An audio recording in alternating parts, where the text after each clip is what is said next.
I titled my presentation as Achieving the Vision of Al Gore. And before I get into kind of me and the work that I do with the Coalition for Clean Affordable Energy, I just wanted to check this audience and who has seen Al Gore's last talk about trying to get to a carbon-free economy in 10 years. We have it on our website. We have it on our website. Yeah. And obviously I can't, these talks are starting to become, he's a master, but people are laying out these ideas, and so I don't want to just repeat, yes, we got to go to a carbon-free economy. What I thought I'd do, what my perspective and who I am, is offer the issues about New Mexico, a little Santa Fe, and the utility work that we do, where our power currently comes from, and try and get at the difficulty of making that change, and what those issues are, going from the sclerotic situation. He used that word, and I'm very sensitive to it, because last week I learned I have sclerosis in my lowest vertebrae, which is completely normal.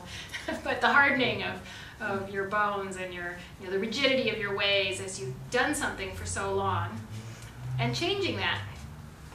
So I'm going to talk about our policy work at the Coalition for Clean Affordable Energy a little bit. Some of the a couple technology fixes, primarily not focusing on renewables and the glitzy, sexy stuff, but on efficiency and a smart grid, embedding more information technology into the grid so that we can make better use of energy, whether it's renewable or improving energy efficiency. And then I will talk a little, to sort of open it up, about the national will to make these changes. And the crux of that discussion, which becomes a bit more philosophic for me, derives from my background, which is I'm a research chemist by training. I went to Caltech. Well, I went to a liberal arts school, and then I got a PhD. I was at Stanford and Caltech. So I came from an environment that was really fast-moving, technical, innovation. You know, every day you change your computer, right?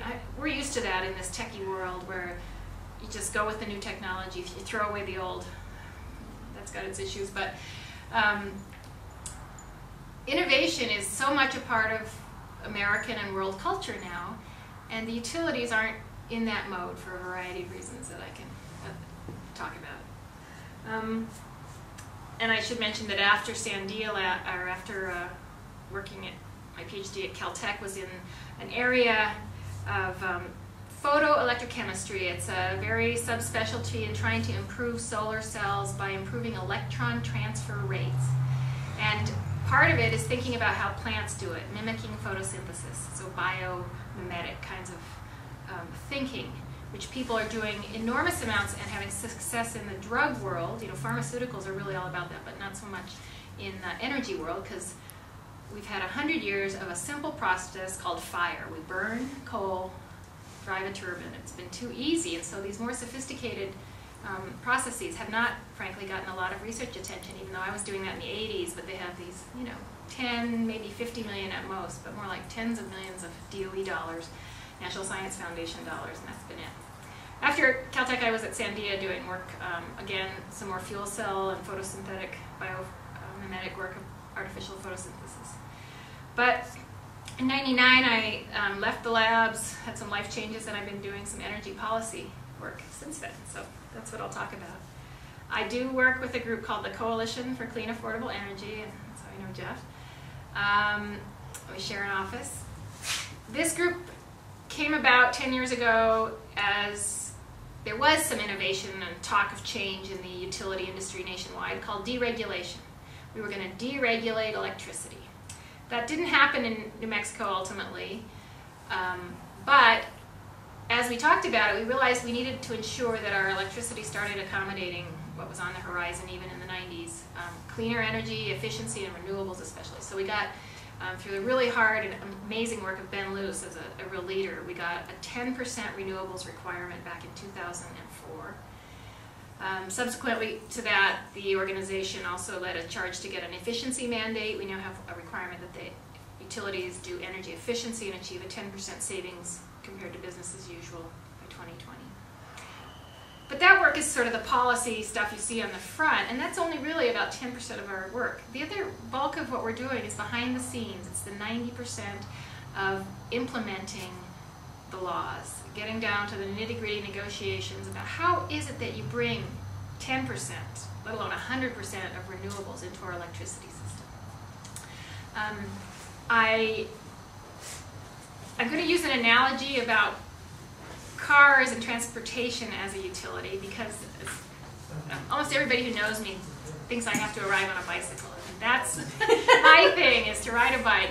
And so I think a lot in my off hours about cars and transportation. And it is like a utility in that it's a public system of roads, and we drive our cars that we have control over. And I use it because it's a little easier. We see cars every day, and right now it's kind of heightened in our minds about the cost of fuel. And so we're thinking about reacting to energy and fossil fuels a little bit more, I think, in the national psyche about cars. So I'm going to try this metaphor as something to help then go back to the electricity one, which is much more opaque. People don't know much about where their electricity comes from for a number of reasons. I'm going to come to, at the end of my talk, a bit of a discussion about the coal plants. I have a picture next to Louise, if you want to hand one to Willem. This is a map of all the coal plants in the United States.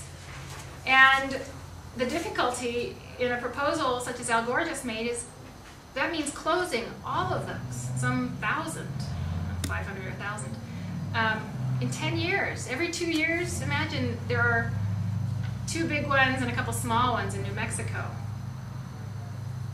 The 2 big ones, well, I'm getting ahead of myself because I'm going to talk about how would we phase those out as we brought in efficiency and renewables. One thing I won't talk about, and I didn't know, there's an interesting and lots of discussion in Santa Fe about different types of utility systems. You can have what P&M is it's owned by shareholders. It's basically private investor owned. Another one is municipal, where the government owns it and has something like a board of directors to control it.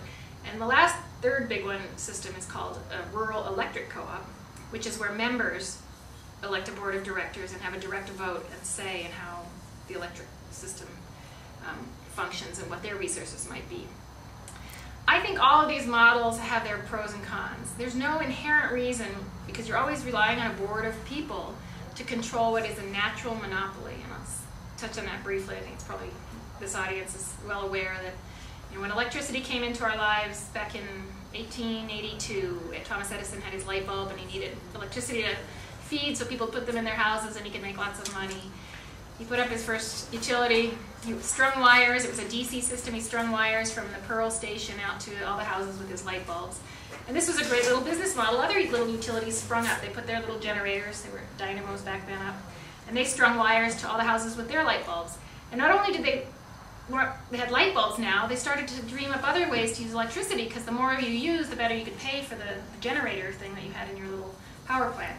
So they actually sponsored streetcars, electric trolleys, to have more consumption. Start creating ways to use electricity so this business would thrive. Soon came to be, in the early part of the 1900s, that you had so many competing ones, and clearly, I don't know if it's clear, but it became what's known as optimal for a natural monopoly. That is, if your house was here and you wanted electricity, it was impractical to choose the utility across town because he'd have to run another set of wires. So one set of wires, just like the one set of roads, could serve everybody, and in some fashion you wanted these power plants to share that transmission grid, which then evolved. But in the nature of the early 20th century, they grew bigger and bigger and sucked up each other and had these large utilities, and there were economies of scale. Generators got bigger and bigger. So that's that natural monopoly now of this one big power company feeding its service territory, and each city in the early 1900s developed set up its monopoly grid and served it, and then it filled in through the middle, 1940s with the rural electrification activity, where now you started connecting in between the cities. This structure needed a form of regulation because there was nothing really to stop them from charging whatever they wanted, because there was no competition. That's what we say by a natural monopoly. So a proxy for the monopoly was to regulate this industry with some kind of board of advisors. And every state